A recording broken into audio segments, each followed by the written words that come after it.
नमस्कार प्यारे साथियों, कैसे हैं आप सब। आई होप कि सब बढ़िया होंगे, मज़े में होंगे और बहुत ही शानदार तरीके से अपनी तैयारी कर रहे होंगे। तो चलिए आपकी तैयारी में एक और बेहतरीन सा नया चैप्टर जोड़ते हुए आपकी तैयारी को और अच्छा बनाते हैं। तो भाई अब जो हम एक चैप्टर शुरू करने वाले हैं वो है वर्ब चैप्टर। इससे पहले हम लोग एडजेक्टिव को पूरी तरीके से फिनिश कर चुके हैं, उसको बढ़िया तरीके से मैंने कंप्लीट करा दिया है। एक एक कॉन्सेप्ट, एक एक पॉइंट को बहुत अच्छे से हमने उसमें डिस्कस किया है। आप मेरे भाई उसको जो है अपनी नोटबुक में बढ़िया तरीके से एक एक पॉइंट को नोट कर लीजिएगा और उसकी प्रैक्टिस कर लीजिएगा, ठीक है भाई। चलिए भाई, तो वर्ब चैप्टर को हम लोग शुरू करेंगे आज की क्लास में और बढ़िया तरीके से हम लोग इसमें चीज़ों को सीखेंगे। तो सबसे पहले हम बात कर लेते हैं कि वर्ब क्या होती है। तो आपको याद होगा जिस दिन मैंने आपको बेसिक की क्लास कराई थी, उस क्लास के अंदर मैंने आपको बताया था कि जो वर्ब होती है वो क्या होती है। तो मैंने वहां आपको बताया था जो वर्ब होती है वो मेरे भाई अपने आप में किसी सेंटेंस के अंदर क्या करेगी, या तो किसी एक्शन को रिप्रेजेंट करेगी या किसी पर मेरे भाई पोजीशन को दिखाने के लिए आएगी, किसी चीज पर पोजीशन वगैरह दिखाने के लिए आएगी। और मैंने कहा था तीसरी चीज जो है ये हैपनिंग को दिखाने के लिए भी आती है। और अगर हम बात करें तो स्टेट को दिखाने के लिए भी आती है। तो बहुत सारी चीजें होती हैं जिनको दिखाने के लिए हम वर्ब का यूज करते हैं, चाहे वो स्टेट बताने के लिए हो या किसी चीज की हैपनिंग बताने के लिए हो, पोजीशन बताने के लिए हो या एक्शन बताने के लिए हो।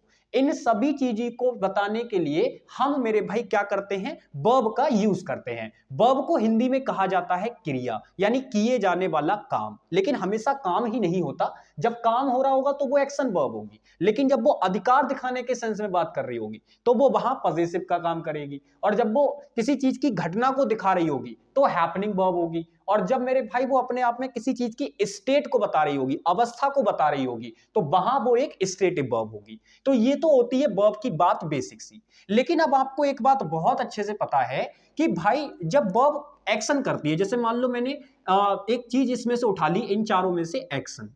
अब मेरी बात ध्यान से समझना, जो एक्शन होता है तो जाहिर सी बात है कोई ना कोई तो व्यक्ति होगा या कोई ना कोई चीज तो होगी जो इस एक्शन को करेगी। तो जो इस एक्शन को करती है वो इस एक्शन को करने वाली चीज कहलाएगी, जिसे इस एक्शन का क्या कहा जाएगा, डूअर कहा जाएगा, जो कि हमारे सेंटेंस का क्या बनेगा, सब्जेक्ट। और एक चीज और होगी सेंटेंस के अंदर, जो इस एक्शन को मेरे भाई क्या करेगी, रिसीव करेगी। तो एक्शन को जो चीज रिसीव करती है वो कहलाती है उसका क्या मेरे भाई, ऑब्जेक्ट। क्या कहलाती है, ऑब्जेक्ट। तो याद रखना सेंटेंस के अंदर जो वर्ब होती है उसकी दो चीजें होती हैं, एक तो उस वर्ब को करने वाला पर्सन, या उस वर्ब को मेरे भाई मैंने याद होगा आपको ये चीज भी बताई थी कि जो एक्शन को एक तरीके से करता है वो व्यक्ति डूअर होता है, सब्जेक्ट का काम करेगा। ऐसी पोजीशन को होल्ड करने वाला व्यक्ति पोजीशन का होल्डर होता है, तो वो सब्जेक्ट होता है। हैपनिंग को दिखाने के लिए रिप्रेजेंटेटिव सब्जेक्ट आता है। और मेरे भाई स्टेट को दिखाने के लिए भी आपके ऐसे वर्ड्स आते हैं जो कि रिप्रेजेंट करते हैं उस चीजों को। तो आपको ये बात पता होनी चाहिए कि वो अपने आप में क्या होते हैं, सब्जेक्ट। लेकिन आप जिस चीज पर मेरे भाई काम कर रहे होंगे, यानी कार्य जिस चीज पर हो रहा होगा, वो मेरे भाई अपने आप में कौन होता है, ऑब्जेक्ट होता है। यानी एक्शन जो चीज कर रही होगी वो सब्जेक्ट, और जो रिसीव कर रही होगी वो अपने आप में क्या कहलाएगी, ऑब्जेक्ट कहलाएगी। ठीक है भाई, वो चीज क्या कहलाएगी, ऑब्जेक्ट कहलाएगी। ठीक है, चलिए चलिए भाई, तो अब वर्ब के बारे में हम और बातें सीखते हैं। आप मेरी बात ध्यान से समझिएगा। अब आप अच्छी तरीके से जानते हैं जो एक्शन को दिखाने वाली बात हो रही है तो भाई ये वर्ब है।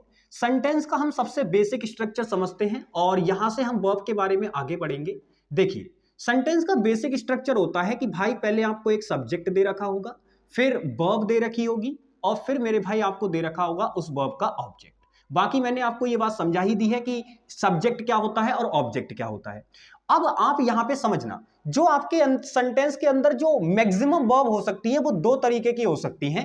एक तो मेरे भाई हेल्पिंग वर्ब का काम करने वाली वर्ब होंगी, और एक मेरे भाई अपने आप में मेन वर्ब का काम करने वाली वर्ब होंगी।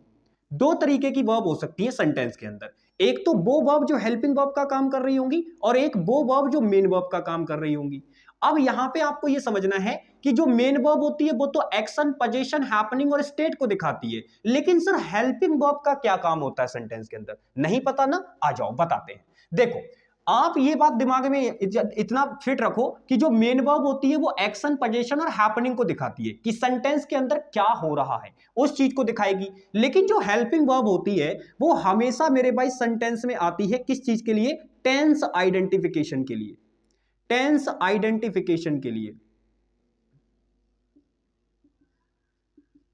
इसकी मदद से आप टेंस को आइडेंटिफाई कर पाते हैं बहुत आसानी से। जैसे अगर मैं एग्जांपल के तौर पे आपसे कहूं, मान लो मैंने लिखा इज राइटिंग, तो क्या आप देखते ही नहीं बता देते यहां पे कि भैया जी प्रेजेंट की बात कर रहे हो? ऐसे ही मैंने लिख दिया वॉज राइटिंग, तो आप तुरंत देखते ही नहीं बता देते कि भाई यहां पे पास्ट की आप बात कर रहे हो। ऐसे ही मैंने लिखा मेरे भाई, आप ध्यान से देखिएगा, मैंने लिखा हैज और फिर मैंने लिख दिया रिटन, तो क्या आप देखते ही नहीं बता देते कि भैया हम प्रेजेंट की बात कर रहे हैं? तो ये जो अपने आप में वर्ब्स हैं ये हेल्पिंग वर्ब्स ही तो हैं, और ये आगे वाली मेन वर्ब है। तो मेरे भाई आप हेल्पिंग वर्ब जब यूज करते हैं तो उसकी मदद से आप टेंस पता कर पाते हैं कि वो काम कब हुआ है या वो पोजीशन थी तो कब थी। मेरे भाई उस चीज को दिखाने के लिए आप हेल्पिंग वर्ब का यूज करते हैं, उस समय का पता करने के लिए कि वो चीज हुई थी तो किस समय पे हुई थी।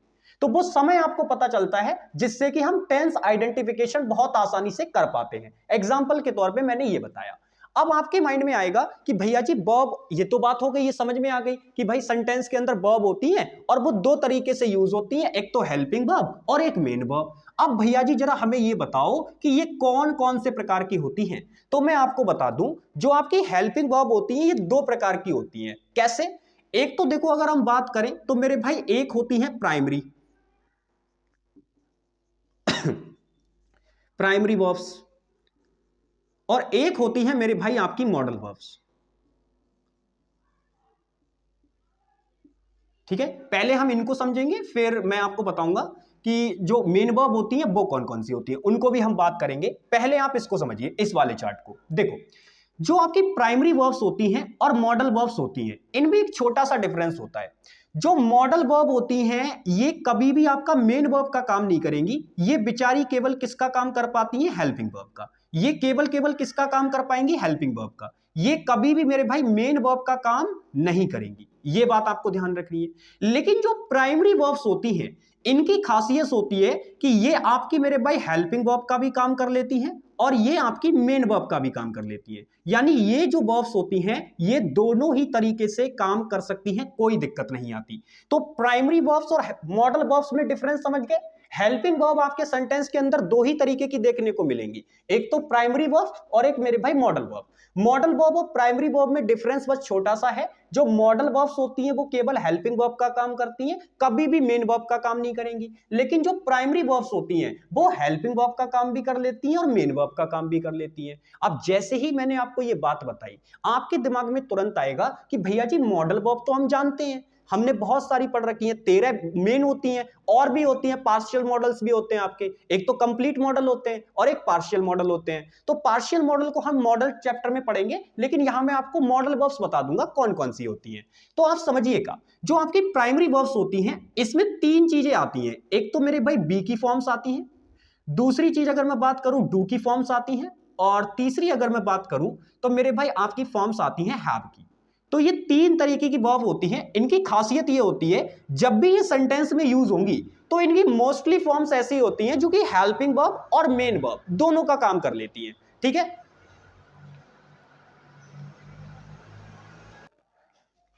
चलिए भाई समझते हैं अब इसको।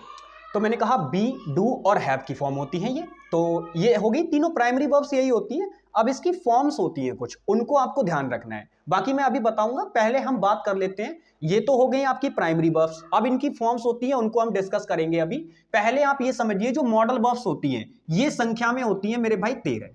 अब कौन कौन सी होती हैं उनकी हम बात कर लेते हैं, ध्यान से समझिएगा मेरे भाई। एक तो होती है मे, फिर इसकी पास्ट फॉर्म होती है माइट, ऐसी होती है मेरे भाई कैन, और फिर इसकी पास्ट फॉर्म होती है कुड। ऐसी होती है मेरे भाई विल, फिर इसकी पास्ट फॉर्म होती है वुड। ऐसी होती है मेरे भाई शैल, और फिर इसकी पास्ट फॉर्म होती है शुड। ठीक है, कितनी हो गई? 1 2 3 4 5 6 7 8। फिर अगर हम बात करें तो मेरे भाई और भी होती हैं, जैसे नीड हो गई, आउट टू हो गई,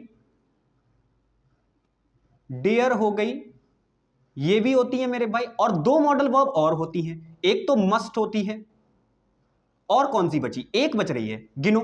मे हो गई, माइट भी हो गई, और कैन भी हो गई, कुड भी हो गई, विल भी हो गई, वुड भी हो गई, shall, should, need, ought to, dare, और मेरे भाई मस्ट। तो एक मॉडल वर्ब और बच रही है, जल्दी से बताओ कौन सी है वो, क्योंकि हम यहां पे 12 तो लिख चुके हैं मेरे ख्याल से, 1 2 3 4 5 6 7 8 9 10 11 12, हाँ 12 लिख चुके हैं, एक बच रही है कोई सी, वो बताइए कौन सी है, जल्दी से बताइए कौन सी बच रही है मेरे भाई। हाँ बिल्कुल मेरे भाई, एक मॉडल वर्ब बच रही थी, वो होती है यूज्ड टू, ये बच रही थी, तो इसको भी आप नोट डाउन कर लीजिएगा। ये आपकी मेरे भाई 13 मॉडल वर्ब होती हैं, और इनकी खास बात ये होती है, ये कंप्लीट मॉडल होती है, यानी पूरा फुल मॉडल होती है। ये पार्शियल मॉडल की कैटेगरी अलग होती है, उसको भी हम लोग डिस्कस करेंगे, बट आप यहां पे बस इतना याद रखो, क्योंकि अभी हम वर्ब चैप्टर पढ़ रहे हैं। मॉडल वर्ब चैप्टर में मैं प्रत्येक मॉडल का बढ़िया तरीके से यूज सिखाऊंगा कि कहां पे किस मॉडल को यूज किया जाता है, ठीक है भाई। तो ये मैंने आपको मॉडल वर्ब्स भी बता दी और प्राइमरी वर्ब्स भी बता दी।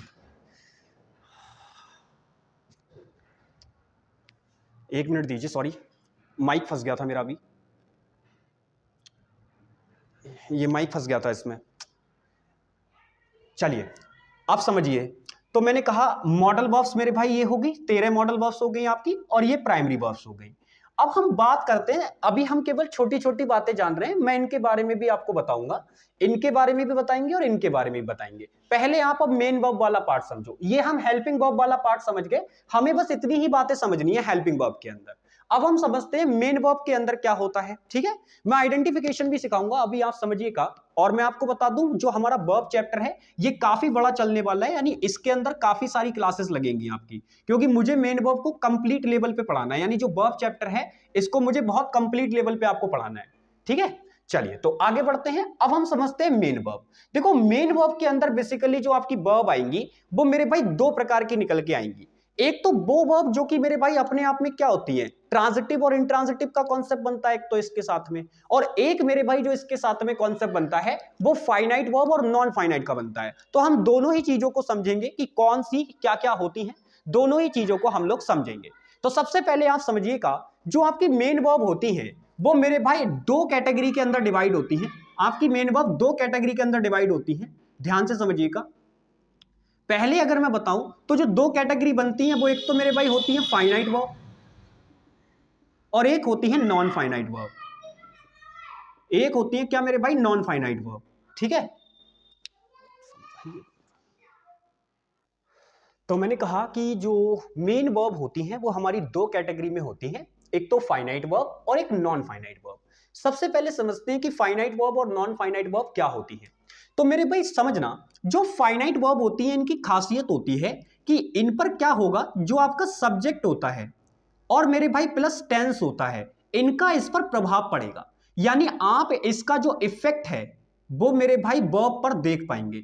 तो ये क्या करेगा, वर्ब को इफेक्ट करेगा बहुत आराम से। जैसे अगर आपका सब्जेक्ट सिंगुलर हुआ तो वर्ब कैसी रहेगी, सिंगुलर रहेगी, और अगर सब्जेक्ट प्लूरल हो गया तो वर्ब कैसी हो जाएगी, प्लूरल हो जाएगी। इसी प्रकार से अगर मैं बात करूं तो मेरे भाई जैसे टेंस आपका प्रेजेंट में है तो इज, आर, एम, वाज, वर या हैज, हैव, लेकिन अगर टेंस आपका मेरे भाई पास्ट में हो गया तो वाज, वर या हैड आएगा, या second form of verb use करोगे। यहीं पे अगर हम बात करें फ्यूचर में चला गया तो विल, शैल आपको लगाना पड़ेगा। तो ये जो मेरे भाई ये इफेक्ट इन पे पड़ रहा है वर्ब पे, तो वो वर्ब सारी की सारी कैसी होती है, फाइनाइट वर्ब। यानी वो प्रत्येक वर्ब जिस पर सब्जेक्ट और टेंस का इफेक्ट पड़ेगा वो आपकी फाइनाइट वर्ब होगी। लेकिन यही जो नॉन फाइनाइट वर्ब होती है इनकी खासियत होती है कि इन पर मेरे भाई सब्जेक्ट और टेंस का कोई प्रभाव नहीं पड़ता। सब्जेक्ट और टेंस का इन पर मेरे भाई कोई प्रभाव नहीं पड़ता, यानी इफेक्ट बिल्कुल नहीं पड़ेगा इन पे। तो ये चीज आपको ध्यान रखनी है, ये मैंने डिफरेंस बता दिया है कि फाइनाइट वर्ब में सब्जेक्ट और टेंस का क्या पड़ेगा उस पर प्रभाव पड़ेगा, लेकिन नॉन फाइनाइट में ऐसा नहीं होता। अब बात कर लेते हैं इनकी कैटेगरी कौन कौन सी होती है। तो मेरे भाई जो फाइनाइट वर्ब होती है ये आपकी दो प्रकार की निकल के आती हैं। एक तो अगर हम बात करें ट्रांजिटिव वर्ब निकल के आती हैं, और एक निकल के आती हैं आपकी इनट्रांजिटिव वर्ब, ठीक है। और नॉन फाइनाइट की कैटेगरी में अगर मैं बात करूं तो इसमें आपकी मेरे भाई आप देखोगे तो इसमें 3 प्रकार की वर्ब आपको देखने को मिलेंगी। एक तो आपको इन्फिनेटिव देखने को मिलेगा, एक आपको जीरंड देखने को मिलेगा और एक आपको पार्टिसिपल देखने को मिलेगा। हम तीनों की बात करेंगे, बढ़िया तरीके से एक एक चीज को समझेंगे, लेकिन पहले आप सभी चीजों को थोड़ा सा नोट डाउन कर लीजिएगा। तो मैं यहां पे इसको लिख देता हूं मेरे भाई। जो इसमें नॉन फाइनाइट में आपको देखने को मिलेंगी वो आपको इन्फिनेटिव देखने को मिलेगा, ठीक है, लिख लीजिएगा अच्छे से इसको बढ़िया तरीके से। और आपको जीरंड देखने को मिलेगा, और तीसरी चीज जो आपको देखने को मिलेगी वो मेरे भाई देखने को मिलेगा आपको पार्टिसिपल। ठीक है, तो ये 3 चीजें आपको देखने को मिलेंगी। मैं एक बार देख लूं शो हो रहा है क्या, अगर नहीं हो रहा होगा, थोड़ा बहुत कट रहा होगा, तो मैं उधर कर देता हूं कैमरा, ताकि आप इसको बढ़िया तरीके से स्क्रीनशॉट ले पाए। ठीक है, चलिए, तो अब इसका स्क्रीनशॉट ले लीजिए आप लोग, फिर मैं इसको एक्सप्लेन कर देता हूं। देखो, हम बात करते हैं कि ट्रांजिटिव और इंट्रांजिटिव वर्ब क्या होती हैं। तो देखो, ट्रांजिटिव और इंट्रांजिटिव वर्ब की अगर हम बात करें तो जो ट्रांजिटिव वर्ब होती है ना, इनकी खासियत ये होती है कि जो भी एक्शन हो रहा होगा ये अपने एक्शन को अपने तक सीमित नहीं रखती। ये जो एक्शन करेंगी वो इनको ट्रांसफर करने के लिए आगे कोई ना कोई चीज चाहिए, कोई ना कोई पर्सन चाहिए। तो ये वो वर्ब्स होती हैं जिनको इनका ऑब्जेक्ट चाहिए ही चाहिए। तो ट्रांजिटिव वर्ब के बारे में आपको क्या बात याद रखनी है, वो प्रत्येक वर्ब जिसको उसका ऑब्जेक्ट चाहिए होगा ट्रांजिटिव कहलाएगी, और जिसको कोई ऑब्जेक्ट की नीड नहीं होगी वो इंट्रांजिटिव कहलाएगी। तो इसको सिंपल वे में लिख दूं, देखो भाई, सिंपल वे में लिख देता हूं। जो मेरे भाई ट्रांजिटिव होता है इसको मेरे भाई ऑब्जेक्ट की नीड होती है, इसको ऑब्जेक्ट की नीड होती है। लेकिन जो इंट्रांजिटिव होता है इसको ऑब्जेक्ट की कोई नीड नहीं होती मेरे भाई, इसको ऑब्जेक्ट की नीड नहीं होती बट इसको होती है। ठीक है, तो ये चीज आपको डिफरेंस अपने माइंड में क्लियर रखना है। तो अब आपके माइंड में तुरंत आएगा कि भाई कैसे पहचानेंगे कि कौन सी वर्ब ट्रांजिटिव है कौन सी इंट्रांजिटिव है। तो उसके बारे में भी हम लोग बात करेंगे, मैं आपको पूरा बताऊंगा कि कैसे पता करते हैं किस वर्ब क्यों ट्रांजिटिव है कौन सी इंट्रांजिटिव है, उसका एक तरीका होता है। बाकी उसमें आपको यह पता चलना चाहिए कि ऑब्जेक्ट कैसे फाइंड करते हैं, और वो मैंने बेसिक में आपको बहुत अच्छे से बताया हुआ है। तो ये हमारा पूरा एक चार्ट है जिसको आपके अपने माइंड में फिट रखना है। यही सारी चीजें होती हैं जो हमें मेरे भाई वर्ब चैप्टर के अंदर पढ़नी है। बाकी और भी चीजें होती हैं, जैसे अगर एडवांस लेवल पे आप जाएंगे तो मेरे भाई मूड वर्ब्स होती हैं, कॉजेटिव वर्ब्स होती हैं, उनको भी हम लोग पढ़ेंगे थोड़ा थोड़ा करके। बट आप पहले जो है, जो इतना बेस आपका है, ये चीज आपको पढ़नी होगी, क्योंकि most of the time question जो बनते हैं वो मेरे भाई यहीं से बनते हैं। समझ पा रहे हो मेरी बातों को? ज्यादातर जो क्वेश्चन बनते हैं वो इसी स्लाइड से बनते हैं, यानी इसी स्लाइड में लिखे हुए सारी चीजें जो हैं उन्हीं से क्वेश्चन बनते हैं। ठीक है, तो अब हम वन बाय वन चीजों को समझेंगे। पहले हम प्राइमरी वर्ब्स को समझेंगे, प्राइमरी वर्ब्स क्या होती हैं। फिर हम मेरे भाई मॉडल वर्ब को, तो एक अलग चैप्टर है तो अलग चैप्टर में डिस्कस करेंगे। फिर हम लोग फाइनाइट वर्ब को समझेंगे, फिर नॉन फाइनाइट को समझेंगे, और ऐसे धीरे धीरे करके हम इस चैप्टर में आगे बढ़ेंगे। तो ठीक है, चलिए आगे बढ़ते हैं और सीखते हैं मेरे भाई प्राइमरी वर्ब्स के बारे में। ठीक है, स्लाइड का स्क्रीनशॉट ले लीजिएगा, हम आगे बढ़ते हैं और प्राइमरी वर्ब्स के बारे में आपको सिखाते हैं कि प्राइमरी वर्ब्स क्या होती हैं, कैसे काम करती हैं, क्या चीजें होती हैं, सारी बातें।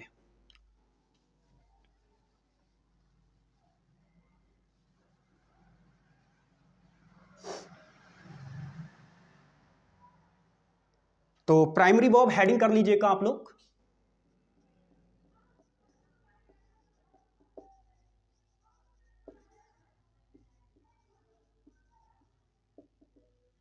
तो सबसे पहली वही बात जो अभी बताई थी उसको रिकॉल करो। क्या कहा था? जो प्राइमरी वर्ब्स होती हैं ये हेल्पिंग वर्ब का भी काम कर लेती हैं और ये मेन वर्ब का भी काम कर लेती हैं। अब आप समझो, आपको बहुत अच्छे से पता है वो प्रत्येक वर्ब जो सेंटेंस के अंदर मेन वर्ब का काम करती है उसकी कुछ फॉर्म्स होती हैं। अब आप अच्छी तरीके से जानते हैं जो वर्ब की जो फॉर्म्स होती हैं, जैसे यहां पर अगर मैं लिखूं तो वर्ब की जो फॉर्म्स होती हैं वो कितनी होती हैं। तो आप कहेंगे भैया जी देखो, अगर हम बताएं तो वर्ब की जो फॉर्म्स होती हैं, फर्स्ट फॉर्म होती है, सेकंड फॉर्म होती है, थर्ड फॉर्म होती है, और मेरे भाई फिर आती है वर्ब की आईएनजी वाली फॉर्म जो कि फर्स्ट फॉर्म में लगाकर बनती है, और फिर आती है वर्ब की एस या ईएस वाली फॉर्म जो कि आपकी फर्स्ट फॉर्म में ही लगा के मेरे भाई तैयार होती है। ठीक है, एस या फिर ईएस। लेकिन मैं आपको एक चीज सिखा दूं मेरे भाई, होता यह है आप चाहें तो ऐसे भी करके बोल सकते, कोई दिक्कत नहीं है। लेकिन अगर इसको थोड़ा सा ना कंफ्यूजन को आपको खत्म करना है तो आप इसको सीधे सीधे ये नाम दे दो कि भाई हम इसको बोलेंगे वर्ब फोर्थ और इसको हम बोलेंगे वर्ब फिफ्थ। ऐसे आप इसको नाम दे दो, ये वर्ब की फिफ्थ फॉर्म है, ये फोर्थ फॉर्म है, ये थर्ड, और ये मेरे भाई सेकंड, और ये फर्स्ट। अगर आप ऐसा नाम दे देते हो तब भी कोई दिक्कत नहीं है, आपको कंफ्यूजन नहीं होगी। कंफ्यूजन को अवॉइड करने का ये एक तरीका है। बाकी नॉर्मली अगर आप चाहो तो भाई ये वाली बात भी याद रख सकते हो, मेरा काम आपको बताने का है, आपको जो तरीका सही लगे आप उस तरीके से आप इसको याद रख लीजिएगा। तो वर्ब की अगर हम फॉर्म्स की बात करें तो मेरे भाई वर्ब आपकी 5 फॉर्म में बटी हुई होती है। First form, second form, third form, ING वाली और एसएआईएस वाली। अब आप समझिएगा, जो मेरे भाई आप फर्स्ट फॉर्म यूज करते हैं वो आप देखेंगे, नोटिस करेंगे, फर्स्ट फॉर्म और मेरे भाई ये जो फिफ्थ वाली फॉर्म है ये आपकी प्रेजेंट टेंस में यूज की जाती है। दूसरी चीज जो सेकंड वाली फॉर्म होती है ये मेरे भाई पास्ट टेंस में यूज की जाती है। थर्ड वाली जो फॉर्म होती है ये परफेक्ट टेंस के अंदर यूज की जाती है, और जो फोर्थ फॉर्म होती है आपकी आईएनजी वाली ये कॉन्टिन्यूअस टेंस के अंदर यूज की जाती है। समझ पा रहे हैं मेरी बातों को? तो अभी हम इनके बारे में और भी बातें करेंगे। पहले आप मुझे बताइए, क्या इतनी बात आपके माइंड में क्लियर है कि भाई वर्ब की फॉर्म्स यही होती हैं? अब आप समझो, मैं आपको मेरे भाई प्राइमरी वर्ब्स पढ़ा रहा हूं, तो आपको मैंने कहा था प्राइमरी वर्ब्स 3 होती है। एक तो मेरे भाई बी की फॉर्म्स होती हैं, और एक अगर हम बात करें तो मेरे भाई आपकी हैव होती है, और एक अगर हम बात करें तो आपकी डू होती है। तो सबसे पहले मैं आपको 1 बाय 1 तीनों के बारे में सिखाऊंगा। एक साथ तीनों नहीं लिखेंगे क्योंकि मुझे आपको इसमें बहुत सारी बातें बतानी है, तो तीनों को एक साथ नहीं लिखेंगे, आराम से लिखेंगे और बढ़िया तरीके से चीजों को समझेंगे। तो सबसे पहले हम लोग सीखने वाले हैं बी वर्ब के बारे में कि भाई बी वर्ब को कैसे यूज करना है। देखो, जब भी आप सेंटेंस में बी वर्ब को लिखोगे तो ये 2 तरीके से काम करेगी, हेल्पिंग वर्ब की तरह भी और मेन वर्ब की तरह भी, दोनों तरीके से काम कर लेगी भाई ये। अब दोनों तरीके से काम करेगी तो इसकी कुछ और भी फॉर्म्स होती है, वो भी आपको याद रखनी है। एक तो मेरे भाई आपकी जब ये मेन वर्ब की तरीके से काम करेगी तब भी इसके लिए कुछ फॉर्म्स हैं, और हेल्पिंग वर्ब के लिए स्पेशली इसकी कुछ फॉर्म्स हैं, तो वो मैं आपको बताता हूं। देखो, बी के हैं मेरे भाई कितने बच्चे? 5 बच्चे। आपको एक बात याद रखनी है, बी के कितने बच्चे? 5 बच्चे। बी के कितने बच्चे? 5 बच्चे। कौन कौन से? इज, आर, एम, और मेरे भाई वॉज और वर। ये किसके बच्चे हैं सब? तो आप कहेंगे भैया जी ये बी के बच्चे हैं। किसके बच्चे हैं? बी के बच्चे हैं। तो आपको ये बात अपने दिमाग में फिट करके रखनी है कि भाई सर ने बताई थी कि बी के 5 बच्चे होते हैं, इज, आर, एम, वॉज, वर। ठीक है, मैं बताऊंगा कि कौन सा फर्स्ट फॉर्म के अंदर आएगा, कौन सा किसके अंदर आएगा, अभी बताएंगे। अभी तो ये पैदा हुए हैं, अभी इनको रखेंगे, अभी इनको रखेंगे। आप और समझिए, बी की मेरे भाई कुछ और भी फॉर्म्स होती हैं जो कि उसकी मेन वर्ब के रूप में ज्यादा देखने को मिलेंगी, हालांकि उनका हेल्पिंग वर्ब में भी यूज होता है। जैसे अगर हम बात करें, एक तो आपकी मेरे भाई फर्स्ट फॉर्म तो बी ही होती है, सेकंड फॉर्म और थर्ड फॉर्म मेरे भाई बीन होती है, और आईएनजी वाली जो फॉर्म होती है वो मेरे भाई क्या होती है? बीइंग होती है। क्या होती है? बीइंग होती है। तो ये कुछ फॉर्म होती है जो आपको ध्यान रखनी है। ये और फॉर्म होती है बी की जिनसे एग्जामिनर बार बार क्वेश्चन बनाता रहता है, इनकी जरूरत भी आपको पड़ेगी, जैसे इसकी भी नीड पड़ती है, इसकी भी। ये पैसिव वॉइस में आपको बहुत नीड पड़ती है इनकी, तो मैं इसलिए आपको बता रहा हूं। अब आप नोटिस कीजिएगा, देखो अब मैं आपको बता रहा हूं कि आप इनको कैसे कैटेगराइज करेंगे। तो आप ये चीज समझ गए कि जो बी होती है उसकी कुल मिलाकर ये फॉर्म्स होती हैं इतनी सारी, लेकिन इनमें खासियत है कि भाई ये जो है मोस्टली आप इसमें नोटिस करोगे कि ये आपके हेल्पिंग वर्ब का काम भी कर जाएंगी, मेन वर्ब का काम भी कर जाएंगी। आप कोई सी भी वर्ब उठा लो, सबका मैं ऐसा करके दिखा सकता हूं कि वो आपका हेल्पिंग वर्ब और मेन वर्ब दोनों का काम कर जाएगी। लेकिन आपको ये समझना है कि मेरे भाई इनका यूज हम करेंगे कैसे। तो आप समझो, मैंने ये चीज आपको बता दी, इस चीज को नोट कर लीजिएगा। अब हम बात करते हैं कि भाई कौन सी फर्स्ट फॉर्म के अंदर आएंगी और कौन सी जो है सेकंड फॉर्म के अंदर आएंगी, कौन सी थर्ड फॉर्म के अंदर आएंगी, वो मैं आपको बता देता हूं। तो बी की एक तो मेरे भाई इज तो सॉरी उधर जाएगी, हाँ इज नहीं आएगी इसमें भाई, इज इसमें नहीं आएगी, इज आएगी इधर, क्योंकि वो ऐसे आई एस वाली फॉर्म है। तो अगर हम बात करें, एक तो मेरे भाई हो गया आर, एक हो गया आपका एम, और एक हो गया आपका वर, और एक हो गया मेरे भाई आपका बी।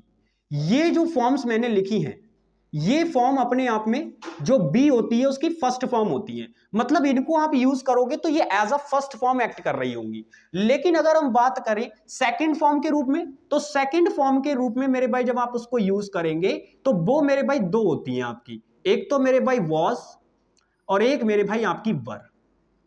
ये दोनों जो होती हैं ये सेकंड फॉर्म के रूप में एक्ट करती हैं। अच्छा बीन भी सेकंड फॉर्म के रूप में एक्ट करती है। तो ये तीनों जो वर्ब मैंने लिखी हैं ये बी की फॉर्म ही हैं, लेकिन ये सारी की सारी सेकंड फॉर्म की तरह एक्ट करेंगी। थर्ड फॉर्म की तरह केवल एक ही वर्ब एक्ट करती है, वो होती है बीन। तो इसीलिए आपको इसमें कंफ्यूज नहीं होना है भाई, बीन सेकंड फॉर्म की तरह भी एक्ट करती है और थर्ड फॉर्म की तरह भी करती है। अब बात करते हैं आईएनजी वाली फॉर्म। तो आईएनजी वाली जो फॉर्म होती है वो बी की भाई एक ही होती है, बीइंग, और कोई फॉर्म नहीं होती। तो आईएनजी वाली फॉर्म ये होती है। और एसईआईएस वाली जो फॉर्म होती है बी की, वो क्या होती है, इज होती है। आपको ये दिमाग में रखना है, एक ही फॉर्म होती है। जब भी आपको एसईआईएस वाली फॉर्म लगानी पड़ेगी बी की, तो आप क्या लगाएंगे, इज लगाएंगे। तो ये मैंने आपको सारी वर्ब कैटेगराइज कर दी बी की। फर्स्ट फॉर्म की जरूरत होगी, आप मेरे भाई एम लगाएंगे, आर लगाएंगे, बर लगाएंगे या बी लगाएंगे। सेकंड फॉर्म की जरूरत होगी, वॉज या बर लगाएंगे, बीन लगाएंगे। थर्ड फॉर्म की जरूरत होगी, केवल बीन आएगा वहां पे। अगर आईएनजी वाली की जरूरत होगी, बीइंग लगाएंगे। और मेरे भाई अगर एसईआईएस वाली फॉर्म की जरूरत होगी तो हम वहां क्या लगाएंगे, इज लगाएंगे। क्लियर पॉइंट, बहुत बढ़िया। अब एक चीज और समझो, आपके माइंड में आ रहा होगा कि भैया जी वॉज यहां पे, ये तो एसईआईएस वाला है, तो उसको उधर क्यों नहीं लिखे। मेरे भाई समझो, ये भले ही चाहे एस या ईएस वाली फॉर्म है, लेकिन ये सेकंड फॉर्म के अंदर आती है। इसका यूज सीधा होता है जब आपका सिंगुलर सब्जेक्ट होगा और उसके लिए सेकंड फॉर्म ऑफ वर्ब लगानी होगी, तब आप मेरे भाई यूज करेंगे वॉज का। और जब प्लूरल के लिए आपको लगानी पड़ेगी तब आप यूज करेंगे बर का। सिंपल सा डिफरेंस है, इसीलिए उसको उधर नहीं लिखा। क्योंकि आप देखो मैंने ये क्या लिखा है, जब वर्ब की फर्स्ट फॉर्म में एसईआईएस होता है तो ये इज जो होती है फर्स्ट फॉर्म ही होती है, एसईआईएस वाली। लेकिन तो इसीलिए मेरे भाई हम इसको इज को उसमें रखते हैं। तो मैंने आपको बता दिया, कैटेगराइज कर दिया। ये आप सारी चीजें याद रखना बढ़िया तरीके से, आपको पता होना चाहिए। अब हम बात कर लेते हैं, जो ये वाली वर्ब होती हैं इनके साथ हमेशा जो आएगा वो अपने आप में मेरे भाई, जो सब्जेक्ट इनके साथ आएगा वो प्लूरल होगा, एक्सेप्ट एम, केवल एम को छोड़ के। एम जो होता है वो ऐसा होता है कि भाई इसके साथ ना फिक्स होती है। मतलब जैसे मोस्ट ऑफ केसेस में आप देखोगे, जैसे आई के साथ आप कभी हैज नहीं लगाते, जबकि आई तो सिंगुलर होता है। तो ये क्या होता है, ये अपने साथ बेस फॉर्म ऑफ वर्ब लेता है। लेकिन प्रेजेंट के क्या साथ क्या होता है, जो इज आर एम होता है, तो इसके पास एक स्पेसिफिक वर्ब मौजूद होती है अपनी एम। तो प्रेजेंट में तो इसके पास जब स्पेसिफिक वर्ब मौजूद होगी तब तो आप एम लगा दोगे, और अगर नहीं होगी तो उस केस में आपको बेस फॉर्म पे प्रायोरिटी पे रखना होगा प्रेजेंट के अंदर। लेकिन पास्ट में जब आप पहुंचेंगे तो मेरे भाई फिर आप आई के साथ बर लगा सकते हैं, लेकिन इमेजिनरी केस में। नॉर्मली केस में आई के साथ आपको सिंगुलर वर्ब ही फॉलो करनी होगी। क्लियर, चलो बहुत बढ़िया। तो ये बी के बारे में मैंने इंफॉर्मेशन तो दे दी, अब मैं बी से जुड़ी हुई कुछ बातें आपको बताऊंगा, उनके बारे में मेरे भाई मुझे बताइएगा क्या आप कर पा रहे हैं आइडेंटिफिकेशन। चलो शुरू करते हैं। ये तो बी के बारे में इंफॉर्मेशन हो गई। अब मैं कुछ एग्जांपल्स आपको दे रहा हूं, आप मुझे यूज कर करके बताइएगा उनको, ठीक है। ये लिखी रहने देते हैं ताकि आप मेरे भाई अच्छी तरीके से आइडेंटिफाई कर पाए। सबसे पहला एग्जांपल मैंने लिखा,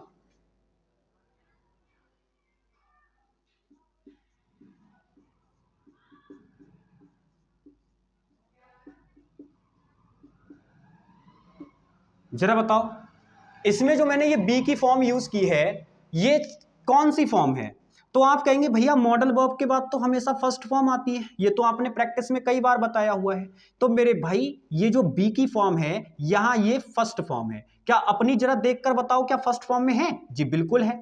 अच्छा दूसरी चीज आपको बहुत अच्छे से पता है, जब हम बी का यूज करते हैं तो मेरे भाई ये मॉडल वर्ब के लिए आई है, इसीलिए इसके साथ सिंगुलर ये लगा सकते हैं, कोई दिक्कत नहीं है। कहीं पता चले यहां प्लूरल कर दो, क्योंकि ये मॉडल वर्ब के अकॉर्डिंग आई है, यहाँ पे ये ही के लिए नहीं आई है। ही को तो हेल्पिंग वर्ब इफेक्ट करेगा, ये हेल्पिंग वर्ब को इफेक्ट करेगा, इसको नहीं करेगा बिल्कुल। तो अगर हम बात करें he will be a teacher, वह एक टीचर बनेगा भाई, he will be a teacher, ठीक है।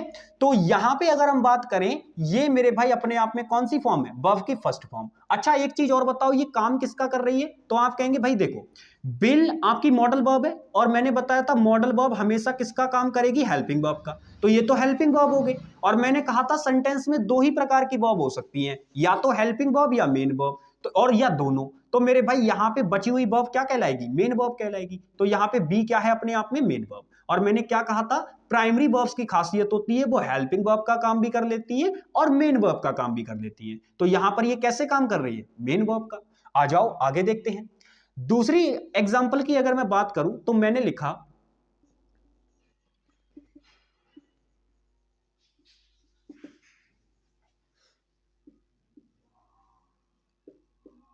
He is learning a lesson. भाई वो एक पार्ट याद कर रहा है, he is learning a lesson. अब आप मुझे बताओ कि यहां पे ही आपका सब्जेक्ट है, इज आपकी वर्ब है, लर्निंग भी आपकी वर्ब है, यानी सेंटेंस में एक वर्ब ये, दूसरी वर्ब ये, और इस वर्ब का ऑब्जेक्ट कहां दे रखा है, आ लेसन, तो ये इसका ऑब्जेक्ट हो गया। लेकिन आप मुझे बताओ कौन सी वर्ब हेल्पिंग है और कौन सी मेन। तो आप कहेंगे भैया कैसी बातें कर रहे हो, अभी आपने बताया तो था पहचानना। जो वर्ब हमें ये दिखा रही होगी कि घटना कब की है, काम कब हो रहा है, तो उस चीज को यानी वो टेंस के आइडेंटिफिकेशन में यूज होगी। तो जो वर्ब टेंस के आइडेंटिफिकेशन में यूज हो जाती है वो मेरे भाई हेल्पिंग वर्ब होती है। तो इज की मदद से हमें पता चल रहा है कि प्रेजेंट में घटना हुई है, तो इसका मतलब ये हमारी क्या है, हेल्पिंग वर्ब है। मेन वर्ब मेरे भाई, अब सेंटेंस के अंदर दो ही वर्ब हैं, एक हेल्पिंग वर्ब हो गई तो दूसरी जो बची वो तो मेन वर्ब ही होगी। तो मेरे भाई ये काम को दिखा रही है, इसीलिए ये क्या हो जाएगी, हमारी मेन वर्ब हो जाएगी। अब आप मुझे बताओ यहां जो बी की फॉर्म थी वो किसका काम कर रही है, हेल्पिंग वर्ब का। तो मैंने यही तो कहा था कि मेरे भाई सेंटेंस के अंदर जब भी आप मेरे भाई बी की कोई भी फॉर्म यूज करेंगे तो वो दो तरीके से फंक्शन कर सकती है, एक तो हेल्पिंग वर्ब की तरह और एक मेन वर्ब की तरह। इसीलिए इनको क्या कहा जाता है, प्राइमरी वर्ब्स कहा जाता है। अब बी की आप किसी भी फॉर्म पे एग्जाम्पल बनाते रहो, कितने भी एग्जाम्पल बनाते रहो, वो आपके ऊपर होगा, कोई दिक्कत वाली बात नहीं है। अब चलते हैं आगे और हम देखते हैं डू की फॉर्म्स। बी की हमने देख ली, अब हम लोग देखेंगे डू की फॉर्म्स। बी की फॉर्म्स मैंने आपको बता दी, अब हम लोग डू की फॉर्म्स देखेंगे।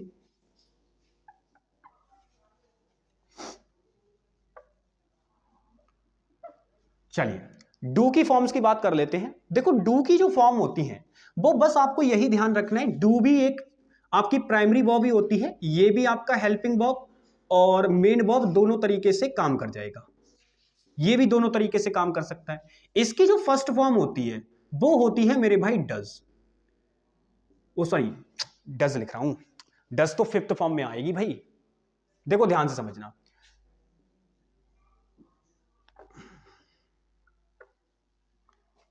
जो डू होता है हमारा, ये मैंने कहा हेल्पिंग वर्ब और मेन वर्ब दोनों का काम कर लेता है, ठीक है, दोनों का काम कर लेता है ये। और फिर मैंने आपसे एक बात कही कि इसकी जो फर्स्ट फॉर्म होती है वो होती है डू, सेकंड फॉर्म जो होती है वो होती है डिड, थर्ड फॉर्म जो होती है वो मेरे भाई इसकी डन होती है, और जो आईएनजी वाली फॉर्म होती है वो डूइंग होती है, और जो आपकी एसईएस वाली फॉर्म होती है वो होती है डज। अब आप नोटिस करो, आप इसको फिफ्थ फॉर्म भी बोल सकते हो, या आप अगर इसमें नोटिस करोगे तो मेरे भाई वर्ब की फर्स्ट फॉर्म डू के अंदर क्या ईएस लगा के इसको नहीं बनाया गया है, तो आप कहेंगे भैया जी बिल्कुल। तो आप ऐसा भी कह सकते हो कि भाई वर्ब की फर्स्ट फॉर्म के अंदर हमने ईएस लगा के डज बनाया, तो ये फिफ्थ फॉर्म ही है, और आप इसको ये भी बोल सकते हो, आपका मन है। तो अगर हम नोटिस करें, ये हमारे पास सारी वर्ब लिख के आ गई, डू आ गया, डिड आ गया, डन आ गया, डूइंग आ गया और डज आ गया। अब ये जो वर्ब है आपके माइंड में आ रहा होगा क्या भैया सारी की सारी काम कर जाएंगी, नहीं मेरे भाई, आप याद रखना डू एक ऐसी वर्ब होती है जिसकी सारी फॉर्म्स हेल्पिंग वर्ब का काम नहीं करती, जैसे आपकी डन हो गई और डूइंग हो गई, ये आपकी हेल्पिंग वर्ब का काम नहीं करेगी। लेकिन हाँ, जैसे डू हो गया, डिड हो गया और डज हो गया, ये तीनों ऐसी वर्ब्स हैं, ऐसी फॉर्म है इस वर्ब की जो कि हेल्पिंग वर्ब और मेन वर्ब दोनों का काम कर लेंगी। अभी मैं आपको बताऊंगा। अभी जैसे अगर मैं सेंटेंस में यूज करके दिखाऊं, तो मान लो मैंने सेंटेंस लिखा, ध्यान से देखिएगा, मैंने सेंटेंस लिखा, ध्यान से देखिए, मैंने लिखा ही, और फिर मैंने लिखा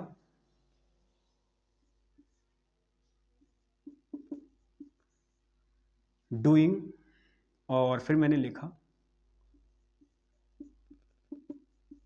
ईटिंग समथिंग। क्या इस टाइप का कोई सेंटेंस पॉसिबल हो जाएगा, बताओ जरा देख के। अगर आप नोटिस करोगे तो सेंटेंस के अंदर देखो आपका सब्जेक्ट भी मौजूद है, एक वर्ब ये रही, दूसरी वर्ब ये रही, और ये उसका ऑब्जेक्ट हो गया। दूसरी चीज इसमें आपकी डूइंग हेल्पिंग वर्ब है, और मेरे भाई ये मेन वर्ब है, क्योंकि ईटिंग तो आपकी हेल्पिंग वर्ब का काम कर ही नहीं सकती, वो तो मेन वर्ब की ही पार्ट है स्पेशली। लेकिन डू आपकी एक प्राइमरी वर्ब्स होती है, तो ये हेल्पिंग वर्ब और मेन वर्ब दोनों का काम कर सकती है। बट आप नोटिस करो यहां पर हमने जो फॉर्म यूज की है वो एक ऐसी फॉर्म है जो बेचारी चाहकर भी हेल्पिंग वर्ब का काम नहीं कर सकती। तो ये तीन ऐसी, जो ये डज हो गई, एक तो ये डन हो गई आपकी, और एक ये डूइंग हो गई, ये ऐसी फॉर्म्स होती हैं डू की जो कि केवल मेन वर्ब का ही काम कर सकती हैं, हेल्पिंग वर्ब का काम नहीं करेंगी। तो ये जो फॉर्मेशन यहां पे यूज कर रखी है ये गलत है, ये पॉसिबल नहीं होगी। ठीक है, तो ये चीज आपको ध्यान रखनी है।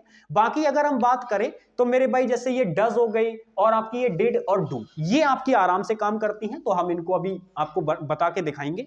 ठीक है, अभी हम इनको करा के दिखाएंगे कैसे ये काम करती हैं, आप बस नोटिस कीजिएगा। तो मैं आपको सेंटेंस में इनका यूज करके दिखाता हूं। फिलहाल एक बार मैं रिकॉल करा देता हूं कि हमने क्या क्या सीखा इसके अंदर। हमने सीखा डू एक ऐसी वर्ब होती है जो हेल्पिंग वर्ब मेन वर्ब दोनों का काम करती है, इसीलिए डू को हम किसके अंदर रखते हैं, प्राइमरी वर्ब्स के अंदर रखते हैं। अब डू की फर्स्ट फॉर्म क्या होती है, डू ही होती है, सेकंड फॉर्म डिड होती है, थर्ड फॉर्म डन होती है, और आईएनजी वाली फॉर्म क्या होती है, डूइंग, और जो फर्स्ट फॉर्म में एसईआईएस वाली फॉर्म होती है वो होती है डज। इसको हम फिफ्थ फॉर्म भी बोल सकते हैं और इस आईएनजी वाली फॉर्म को हम फोर्थ फॉर्म भी बोल सकते हैं। क्लियर? अब एग्जांपल की मदद से समझते हैं। जैसे मैंने आपको सेंटेंस दिए कुछ और मैं आपसे पूछूंगा कि भाई इसमें ये जो वर्ब दे रखी है ये किसका काम कर रही है, हेल्पिंग वर्ब या मेन वर्ब, ये चीज आपको बतानी है। तो मैंने लिखा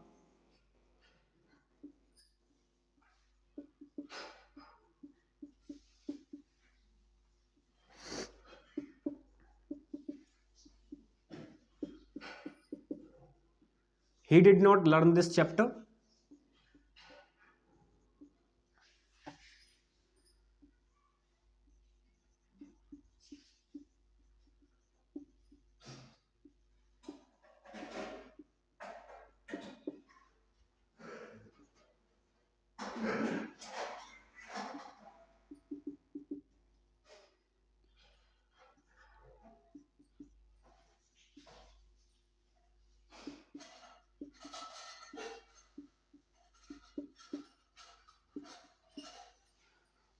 मार्कर को रिफिल करना पड़ेगा, 1 मिनट दीजिएगा मुझे, आप लोग इनको बनाइएगा तब तक। और ठीक है,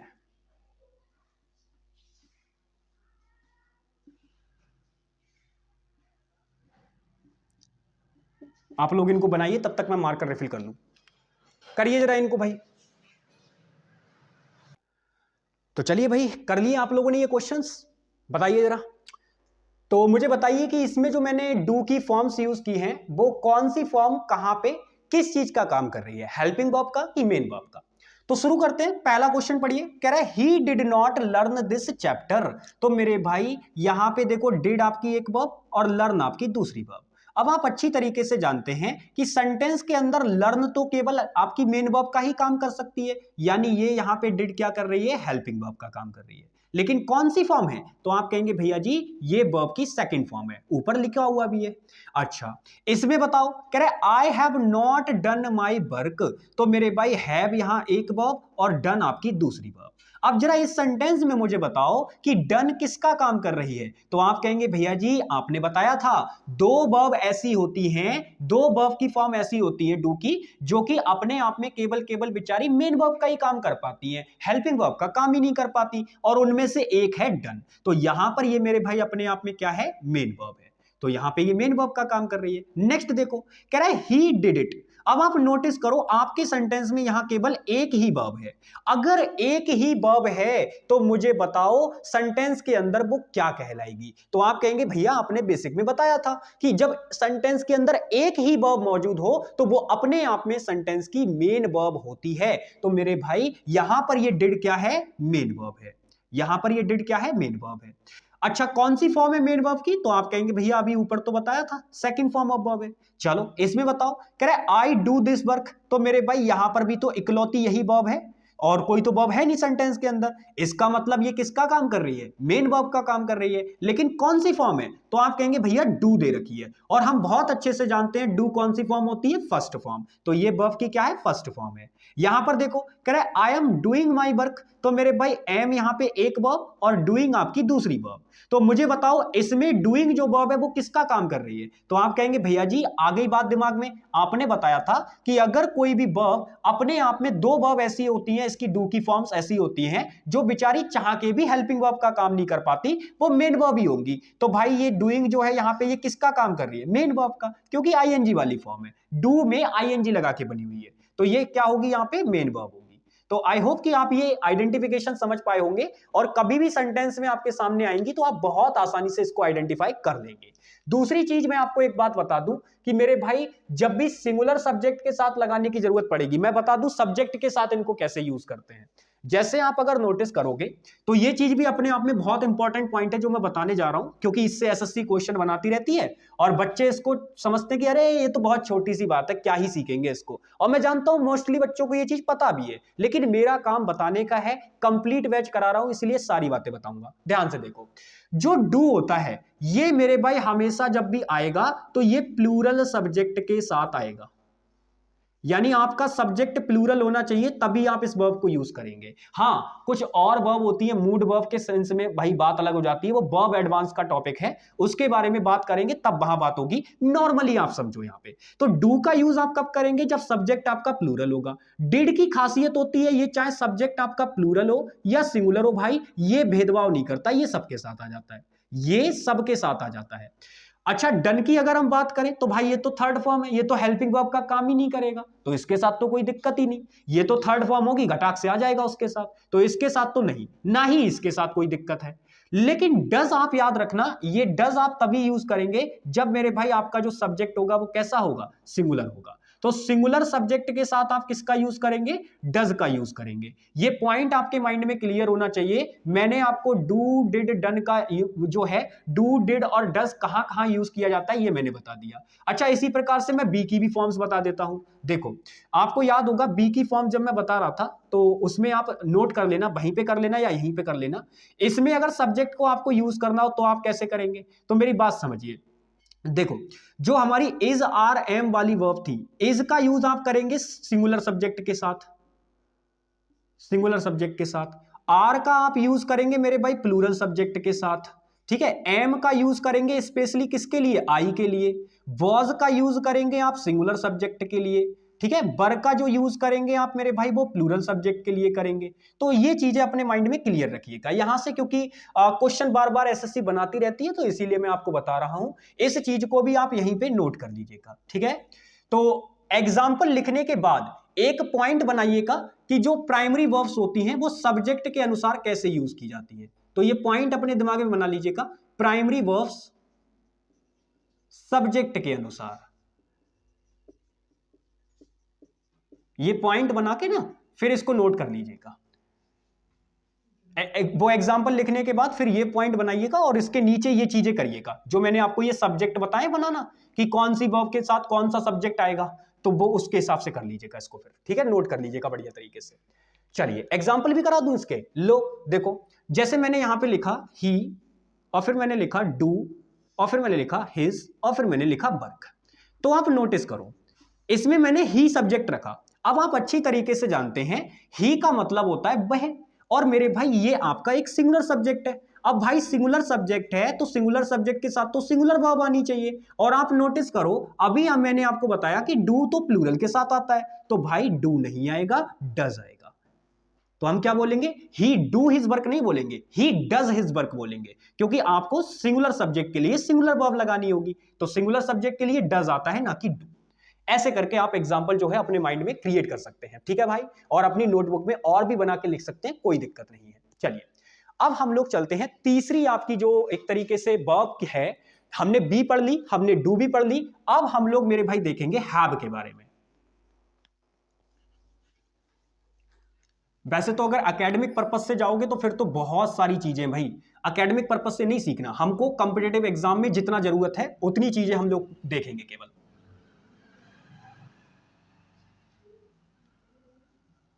तो यहां पर मैं बताने वाला हूं आपको हैव के बारे में। तो हैव के बारे में भी हम यही चीज देखेंगे कि भाई उसकी भी फर्स्ट फॉर्म होगी, उसकी भी सेकंड फॉर्म होगी, उसकी भी थर्ड फॉर्म होगी, उसकी फोर्थ फॉर्म भी होगी, ठीक है। और उसकी मेरे भाई अगर हम बात करें तो फिफ्थ फॉर्म भी होगी। फोर्थ फॉर्म मतलब आईएनजी वाली, फिफ्थ फॉर्म मतलब वर्ब की फर्स्ट फॉर्म में एस या फिर ईएस वाली, ठीक है। चलो तो लिखते हैं भाई। सबसे पहले हम बात करते हैं जो ये हैव होता है, ये मेरे भाई अपने आप में एक प्राइमरी वर्ब है। इसकी खासियत ये भी आपका मेरे भाई हेल्पिंग वर्ब और मेन वर्ब दोनों का काम कर लेता है। बिल्कुल ऐसे मान के चलो जैसे हम लोग डू को देख रहे थे ना, उसी तरीके से इसका भी काम है। यानी डू जिस तरीके से काम कर रहा था बिल्कुल डिक्टो उसी तरीके का काम है इसका भी। लेकिन इसमें एक चीज थोड़ी सी अलग हो जाती है, वो चीज आपको समझनी है। वो अलग चीज क्या हो जाती है इसके अंदर, अलग चीज ये हो जाती है, उसमें आप देख पा रहे थे थर्ड फॉर्म जो थी वो हेल्पिंग वर्ब का काम नहीं कर पा रही थी, बट इसके अंदर ऐसा नहीं होगा, ये कर पाएगी बहुत आराम से। तो चलो देखते हैं, जैसे मैंने यहां पे लिखा हैव, तो आप जानते हैं अगर मुझे इसकी फर्स्ट फॉर्म चाहिए तो वो तो हैव ही होगी। सेकंड फॉर्म की अगर मैं बात करूं तो मेरे भाई वो हैड होती है। थर्ड फॉर्म की अगर हम बात करें तो वो भी हैड होती है। यानी आप यहां से क्या समझे कि जो हैव की सेकंड फॉर्म और थर्ड फॉर्म होती है वो कैसी होती है, सेम होती है। पॉइंट ध्यान रखना, बहुत बेहतरीन पॉइंट है ये, क्योंकि इससे रिलेटेड एक कॉन्सेप्ट तैयार होता है, वो मैं अभी बताऊंगा यहीं पे ही। तो हैव के साथ में आपको पता चल गया, फर्स्ट फॉर्म आपकी हैव होती है, सेकंड फॉर्म हैड होती है, थर्ड फॉर्म भी हैड ही होती है। फोर्थ फॉर्म यानी जो आईएनजी वाली होती है वो हैविंग होती है। और अगर हम बात करें एस या एस वाली जो फॉर्म होती है वो मेरे भाई हैज होती है, हैज होती है। तो ये आपकी फॉर्म्स होती हैं वर्ब की। आप इनको थोड़ा सा नीचे नोट डाउन कर लीजिए ताकि आपको ये अच्छे से बढ़िया तरीके से दिखे।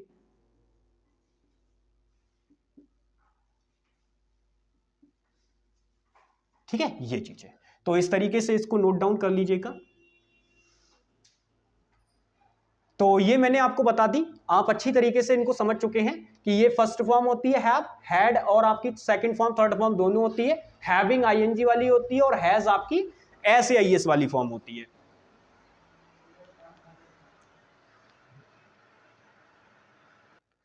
चलिए भाई, तो मैंने आपको ये फॉर्म्स बता दी। अब हम बात कर लेते हैं कि कौन सी फॉर्म ऐसी है जो अपने आप में हेल्पिंग वर्ब का काम कर सकती हैं और मेन वर्ब का भी काम कर सकती हैं।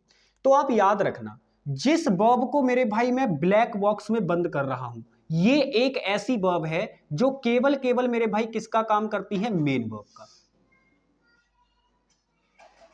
ये केवल किसका काम करती है, मेन वर्ब का। ये बेचारी हेल्पिंग वर्ब का काम नहीं कर सकती। ठीक है, तो ये चीज आपको ध्यान रखनी है। बाकी आपकी ये सारी की सारी जो फॉर्म्स हैं ये अपने आप में किसका काम करेंगी, हेल्पिंग वर्ब का भी और मेरे भाई मेन वर्ब का भी। अब सेंटेंस में कौन सी कैसे यूज होगी वो मैं आपको बता देता हूं।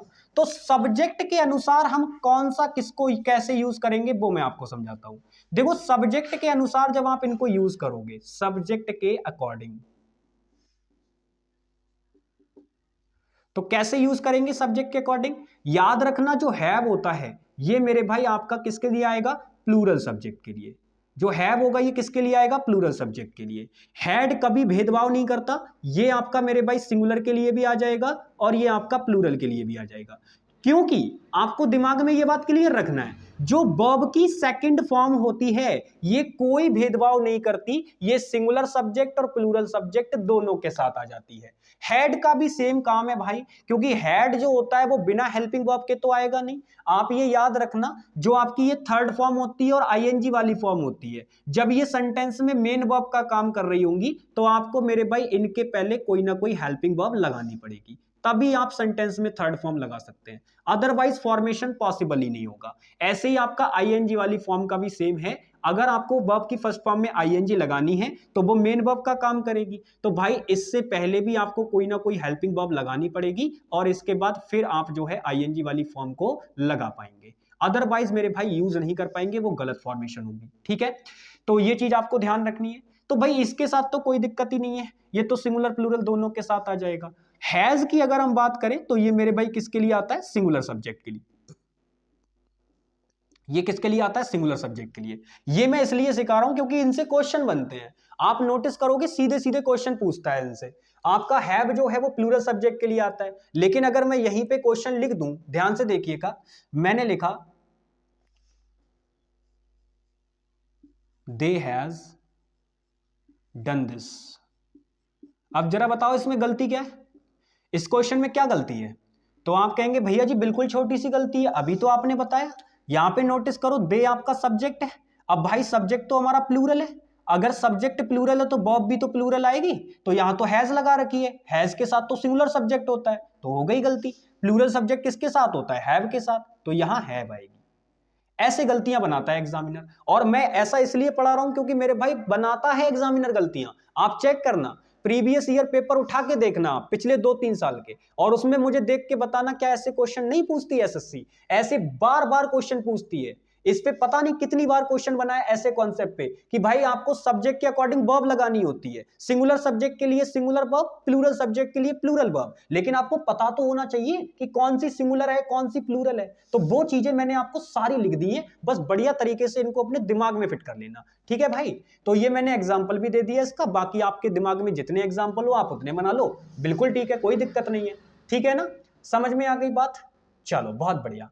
अब यहां पे अगर हम बात करें तो आपको ये चीज समझना है, कुछ मैं अब आपको जो बिल्कुल एकदम एग्जाम ओरिएंटेड कॉन्सेप्ट है जो खासकर मेंस के लिए बनता है, हालांकि प्री में उस पे क्वेश्चन उतने ज्यादा नहीं बनते, मेंस में ज्यादा पूछता है उस कॉन्सेप्ट को, तो उसको हम लोग डिस्कस करेंगे, वो हैव वर्ब से ही रिलेटेड है, तो उसको हम डिस्कस करेंगे यहां पे। पहले आप मुझे बताइए ये चीज समझ में आ गई बढ़िया तरीके से? एक क्वेश्चन और दूं? चलो एक क्वेश्चन और देते हैं, फिर हम जो है इससे आगे बढ़ जाएंगे।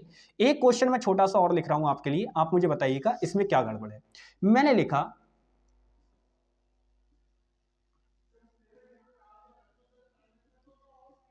ही have gone to the market.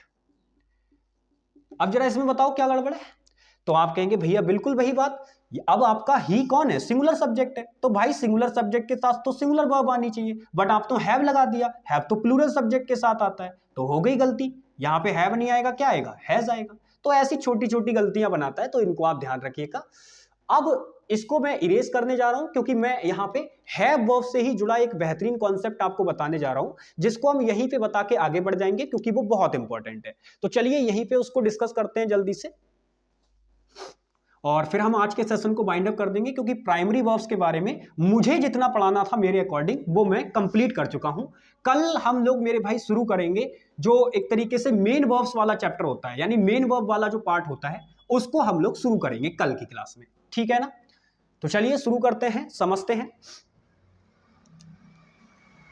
सबसे पहली चीज जो मैं आपको बताने वाला हूं, हैव मेरे भाई आप अच्छी तरीके से जानते हैं कि सेंटेंस के अंदर ये हेल्पिंग वर्ब और मेन वर्ब दोनों का काम कर सकता है, इसी वजह से ये किसके अंदर होता है? प्राइमरी वर्ब्स के अंदर आता है। अब आप समझो इसके कुछ कॉम्बिनेशन तैयार होते हैं। आप जानते हैं सेंटेंस के अंदर जो वर्ब का कॉम्बिनेशन होता है वो कुछ ये होता है, भाई पहले आपको हेल्पिंग वर्ब दे रखी होगी, फिर मेन वर्ब दे रखी होगी, तो आपके सेंटेंस के अंदर कुछ कॉम्बिनेशन एग्जामिनर तैयार करता है, समझिएगा। या तो मेरे भाई वो ये तैयार करेगा कि भाई हैव लिख देगा और फिर मेरे भाई हैड लिख देगा, ऐसे ही अगर हम बात करें हैज लिख देगा और मेरे भाई हैड लिख देगा, ऐसे ही अगर हम बात करें हैड लिख देगा और प्लस हैड लिख देगा। अब आप नोटिस करो, ये मैंने जो तीन कॉम्बिनेशन लिखे हैं ये तीनों के तीनों अपने आप में राइट हैं, इनमें कोई गड़बड़ नहीं है। क्यों गड़बड़ नहीं है उसका लॉजिक समझो मेरे भाई। याद रखना, जब भी आप कभी भी हेल्पिंग वर्ब के रूप में हैव की किसी भी फॉर्म का यूज करेंगे, मेरी बात ध्यान से समझना जो मैं कह रहा हूं, जब भी आप हेल्पिंग वर्ब के रूप में हैव की किसी भी फॉर्म का यूज करेंगे तो उसके बाद आने वाली जो मेन वर्ब होगी वो अपने आप में थर्ड फॉर्म में होगी। अब जरा मुझे बताओ, मान लो मैं हैव को ही थर्ड फॉर्म के रूप में मेन वर्ब के रूप में यूज करूं, क्योंकि भाई हैव तो दोनों की तरीके से यूज हो जाता है, तो ये मैंने हेल्पिंग वर्ब में भी यूज कर ली और मेन वर्ब में भी मैंने इसको यूज कर लिया। तो मेन वर्ब में अगर मैं यूज करूंगा तो थर्ड फॉर्म ही तो यूज कर सकता हूं इसके बाद। और आप अच्छी तरीके से जानते हैं कि हैव की थर्ड फॉर्म क्या होती है? हैड होती है। तो मेरे भाई ये चीज ध्यान रखना, जब आपको ये बात पता है कि हैव हेल्पिंग वर्ब का काम कर रहा होगा तो उसके बाद आने वाली मेन वर्ब थर्ड फॉर्म में होगी, तो थर्ड फॉर्म तो केवल हैड ही होती है। तो बस मेरे भाई आपको इधर का चेक नहीं करना, आपको बस ये देखना है कि इधर आपकी चीज ठीक होनी चाहिए। ये तो आप देखते ही पहचान लोगे कि भाई हैव है तो इसका मतलब प्लूरल सब्जेक्ट होना चाहिए, हैज है मतलब सिंगुलर सब्जेक्ट होना चाहिए, और हैड है तो कोई दिक्कत ही नहीं है, दोनों प्रकार के सब्जेक्ट चलेंगे फिर तो इसके लिए। तो ये चीज तो आप देख ही लोगे बहुत आसानी से। आपको जो नोटिस करना होगा वो इधर नोटिस करना होगा, इधर आपको इनके तुरंत बाद क्या दिखनी चाहिए? Third form. आप नोटिस करो तीनों में हैड दे रखा है, मतलब ये तीनों में अपने आप में क्या दे रखी है? थर्ड फॉर्म दे रखी है। लेकिन जो एग्जामिनर गलती करेगा वो ये गलती करेगा कि वो इसमें पेयर गलत करा देगा। कैसे? वो ये करेगा, ध्यान से समझना, गलत पेयर क्या क्या बनाएगा। एग्जामिनर जो गलतियां करेगा यानी जो एरर बनाएगा, इसमें एरर वाले जो पेयर बनाएगा वो क्या करेगा वो मैं आपको बता रहा हूं। एग्जामिनर ये करता है, कभी कभी हैज हैव कर देता है, हैज हैव, कभी कभी क्या करता है? हैड हैव कर देता है, कभी कभी क्या करता है मेरे भाई वो ध्यान से समझना, हैव कर देता है, सबसे ज्यादा गड़बड़ करता है इस तीसरे वाले पॉइंट से। तो आप नोटिस करो भाई, क्या मैंने आपको ये बात नहीं बताई थी कि ये अपने आप में हेल्पिंग वर्ब है और ये मेरे भाई मेन वर्ब है। और आप जानते हैं कि हैज की जो हैव होता है उसकी हम किसी भी फॉर्म को यूज करें तो उसके बाद आने वाली मेन वर्ब थर्ड फॉर्म में आती है। बट आप जानते हो हैव तो अपने आप में बेस फॉर्म होती है, यानी फर्स्ट फॉर्म ऑफ वर्ब होती है। तो आपने तो तीनों जगह पे यही लगा रखी है। तो ये जो कॉम्बिनेशन आपने बना रखे हैं ये लॉजिकली अपने आप में क्या हो जाएंगे, गलत हो जाएंगे। क्योंकि भाई हैज, हैव, हैड, हम चाहे हैव की किसी भी फॉर्म को हेल्पिंग रूप में यूज करें, हेल्पिंग वर्ब के रूप में, उसके बाद आनी मेन वर्ब थर्ड फॉर्म में ही है। तो अगर ऐसा कॉम्बिनेशन आपको बना दिख जाए तो मेरे भाई ये गलत होगा और एग्जामिनर यही करता है। तो आपको ये पता होना चाहिए कि गलतियां इस तरीके से बन सकती हैं, सही वाले कॉम्बिनेशन ये होते हैं। तो आपको ये कॉन्सेप्ट याद रखना होगा, बहुत जबरदस्त कॉन्सेप्ट है ये, इस पर एसएससी क्वेश्चन पूछती रहती है और जब भी क्वेश्चन बनता है तो बच्चे कंफ्यूज हो जाते हैं। सारी कंफ्यूजन मैंने आपको दूर कर दी कि भाई इनका कॉम्बिनेशन आपको ध्यान रखना है। हैव प्लूरल के लिए आता है, हैज सिंगुलर के लिए आता है और हैड मेरे भाई सिंगुलर प्लूरल दोनों के लिए आ जाएगा। लेकिन इधर आपको नोटिस करना है केवल केवल थर्ड फॉर्म ही रहेगी, यानी हैड ही रहेगा, आप और कोई फॉर्म नहीं लगा सकते। समझ पा रहे हो? तो यहां पे हैव वगैरह लगा के देगा वो गलत हो जाएगा, या हैज वगैरह भी लगा के दे सकता है तो वो चीज भी गलत हो जाएगी। हो सकता है एग्जामिनर हैज भी लगा के दे दे तो वो भी गलत हो जाएगा। ठीक है, तो ये चीज ध्यान रखनी है। तो ये कॉम्बिनेशन मैंने बता दिया, कॉन्सेप्ट आपके सामने डिस्कस कर दिया।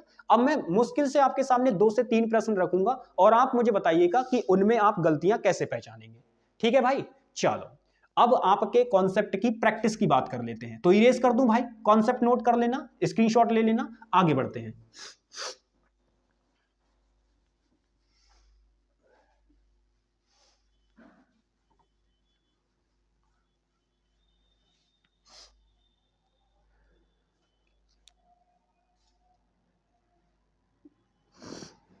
समझो भाई, जैसे अगर मैं आपके सामने एग्जांपल लिखूं, मैंने पहला एग्जांपल लिखा,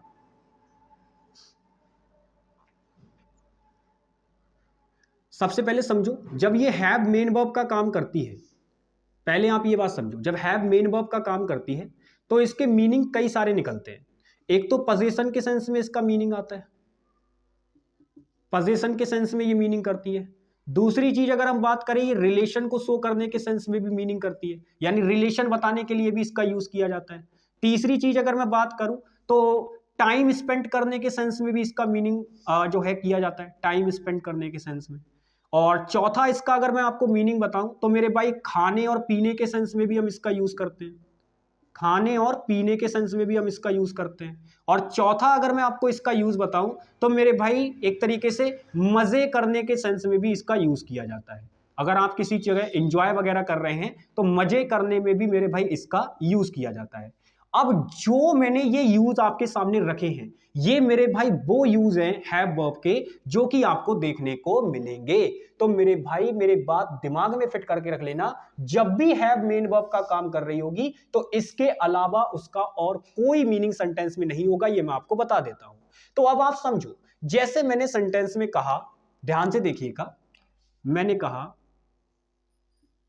आई हैज अ कार, गलती बताना इसके अंदर, आपको गलती बतानी है। दूसरा मैंने लिखा आई, या मैंने लिखा राधा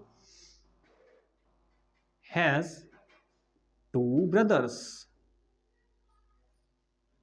ठीक है भाई, अब ऐसे ही अगर मैं बात करूं, he have a great time with you. चलिए और एग्जांपल लेते हैं, जैसे मैंने कहा I had lunch at 2 PM। अब ये 4 एग्जाम्पल मैंने आपके साथ लिखे हैं, हालांकि और भी एग्जाम्पल आप लिख सकते हैं, कोई दिक्कत नहीं है। मैं आपको इन 4 एग्जाम्पल की मदद से ये सिखाना चाह रहा हूं, इसमें जो है केवल बस मैंने मजे करने के सेंस में नहीं लिया है, आप वो भी लिख सकते हैं, आई हैड फन जो है आप लिख सकते हैं, मजे करने के सेंस में भी एग्जाम्पल ले सकते हैं। बट मैं इन 4 एग्जाम्पल की मदद से आपको चीजें समझाना चाह रहा हूं। आपको मैं गलतियां भी बताऊंगा कि इसके अंदर गलतियां क्या है और चीजें भी बताऊंगा। सबसे पहले समझो, अगर आप पहले एग्जाम्पल को देखोगे तो इसके अंदर कह रहा है आई हैज अ कार। अब आपको याद होगा मैंने कहा था आई सिंगुलर सब्जेक्ट तो होता है बट इसके साथ बेस फॉर्म ऑफ वर्ब आती है। अब आपको फर्स्ट फॉर्म चाहिए लेकिन उसकी बेस फॉर्म चाहिए, तो मेरे भाई वो हैज नहीं होती, हैव होती है। अब आप मुझे एक बात बताओ, यहां पर जो ये हैव है ये किसका काम कर रही है? तो आप कहेंगे भैया सेंटेंस के अंदर तो एक ही वर्ब है और एक वर्ब है, मतलब ये मेन वर्ब का काम कर रही है। किसका काम कर रही है? मेन वर्ब का। अब मेन वर्ब का काम कर रही है तो बताओ इस कैटेगरी में से ये कौन सी है? तो आप कहेंगे भैया आई जो है वो कार के साथ रिश्ता नहीं बनाएगी, ये कार पर पोजीशन दिखा रही है, कार पर अधिकार दिखा रही है। यानी हैव जो वर्ब है वो यहां पर मेरे भाई पोजीशन शो कर रही है। क्या शो कर रही है? पोजीशन। आगे देखो, कह रहे राधा हैज टू ब्रदर। भाई राधा के दो भाई हैं, राधा के दो भाई हैं। तो आप मुझे बताओ राधा अपने आप में सिंगुलर सब्जेक्ट है तो सिंगुलर वर्ब आएगी, यानी हैज, बिल्कुल ठीक दे रखा है। अब कितने भाई हैं भैया? दो भाई हैं, ठीक है। लेकिन आप मुझे बस एक बात ये बताओ कि यहां पर जो ये हैज है ये किसका काम कर रही है? तो आप कहेंगे भैया फिर से सेंटेंस के अंदर एक ही वर्ब है, और अगर एक ही वर्ब है तो मेरे भाई ये मेन वर्ब है, और मेन वर्ब है तो मुझे बताओ ये इस कैटेगरी में से किसको दिखा रही है? तो आप कहेंगे भैया राधा और उसके भाई, यानी राधा और उसके भाई। इसमें पोजीशन की तो कोई बात नहीं है, इसमें रिश्ते की बात आ रही है कि भाई राधा के दो भाई हैं, तो रिलेशनशिप की बात हो रही है। और रिलेशन की बात दिखाने के लिए मतलब यहां ये मेन वर्ब का काम तो कर रही है बट यहां पे ये किसे दिखा रही है? रिलेशन को दिखा रही है।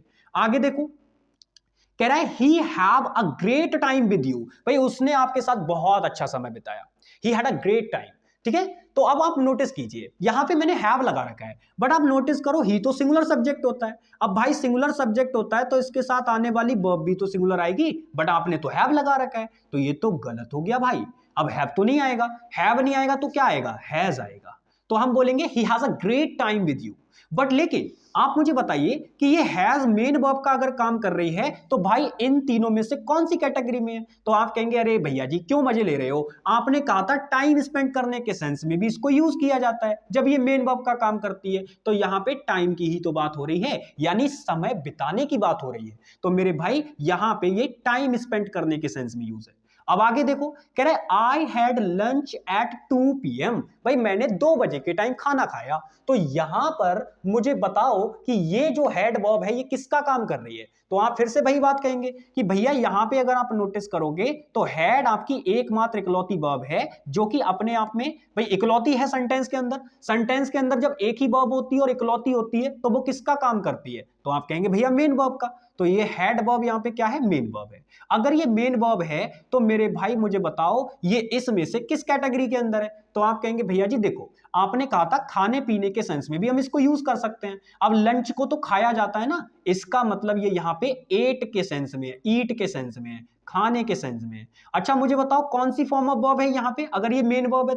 तो आप कहेंगे भैया इकलौती दे रखी है, और आपने हमें बताया था कि अगर थर्ड फॉर्म सेंटेंस में होगी तो वो बिना हेल्पिंग वर्ब के तो आ नहीं सकती, बट ये तो बिना हेल्पिंग वर्ब के है, इसका मतलब ये क्या है? सेकंड फॉर्म है। अब कोई भी बच्चा अगर इसको थर्ड फॉर्म बोलेगा तो वो गलत बात हो जाएगी। भाई ये थर्ड फॉर्म नहीं है क्योंकि मैंने आपको पहले ही बता रखा है थर्ड फॉर्म बिना हेल्पिंग वर्ब के नहीं आती है। ठीक है ना, समझ पा रहे हो मेरी बातों को? बताओ जरा। बहुत बढ़िया, गजब। चलिए, तो ये मैं समझाना चाह रहा था, आई होप कि आपको ये दिमाग में बात क्लियर हो गई होगी। बाकी अब मैं आपको मेरे भाई कुछ और चीज बताने जा रहा हूं। एक कॉन्सेप्ट है, छोटा सा कॉन्सेप्ट है, फिर हम सेशन को वाइंड अप कर देंगे। मैं आपको लिंकिंग वर्ब का एक कॉन्सेप्ट बताना चाह रहा हूं। आप सुनते होंगे लिंकिंग वर्ब है, ये लिंकिंग वर्ब है, लेकिन लिंकिंग वर्ब होती क्या है वो मैं आपको थोड़ा सा बताना चाह रहा हूं। फिर इसके बाद हम सेशन को जो है वाइंड अप कर देंगे बिल्कुल भी, ठीक है? क्योंकि ये थोड़ा सा प्राइमरी वर्ब का ही कॉन्सेप्ट है, फिर प्राइमरी वर्ब जो है हमारी वो फिनिश हो जाएंगी पूरी तरीके से। तो इसीलिए मैं आपको लिंकिंग वर्ब के बारे में भी यही बता देता हूं। देखो जो लिंकिंग वर्ब होती हैं यहां पे समझना, लिंकिंग वर्ब्स, सबसे पहली चीज आप नोटिस करना, जो लिंकिंग वर्ब होती है वो सेंटेंस में हमेशा मेन वर्ब का काम करती हैं। पहला पॉइंट तो ये ध्यान रखना है, हमेशा मेन वर्ब का काम करती है। पहली चीज तो आपको ये ध्यान रखनी है, हमेशा किसका काम करेंगी? ये मेन वर्ब का काम करेंगी। दूसरी चीज, जब भी आपकी लिंकिंग वर्ब सेंटेंस के अंदर आएंगी तो आप मोस्ट ऑफ केसेस में पाओगे कि वो बी की फॉर्म्स होती है। यानी जो मैंने आपको बी के 5 बच्चे बताए थे वो मोस्टली केस में आपके लिंकिंग वर्ब का बन जाते हैं। लेकिन ऐसा नहीं कि लिंकिंग वर्ब वही होंगी, और भी होती हैं, बहुत सारी और भी वर्ब होती है जो लिंकिंग वर्ब का काम करती हैं। बट लेकिन लिंकिंग वर्ब का एक बेसिक कॉन्सेप्ट आप समझो, लिंकिंग वर्ब का एक बेसिक कॉन्सेप्ट आपको समझना है जो मैं आपको बताने जा रहा हूं। आप ध्यान से समझना। सब्जेक्ट आप लिखेंगे, फिर मेरे भाई सेंटेंस में आप जो वर्ब लिखेंगे वो लिंकिंग वर्ब आप लिखेंगे, और फिर आप नॉर्मली वर्ब के बाद क्या लिखते थे, तो आप कहेंगे भैया जी उसका ऑब्जेक्ट।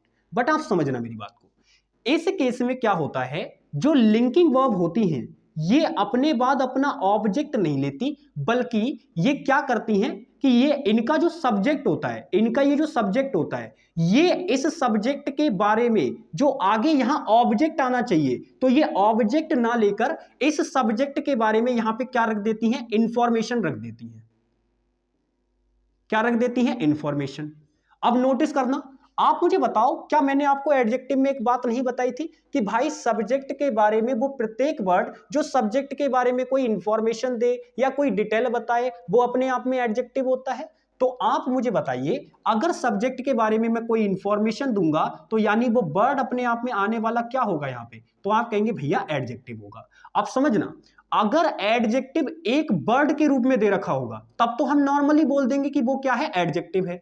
लेकिन अगर फ्रेज के रूप में दे दिया आपको, अगर आपको फ्रेज के रूप में दे दिया तो आप उसको क्या बोलेंगे कि वहां पे वो क्या है, एडजेक्टिव फ्रेज है।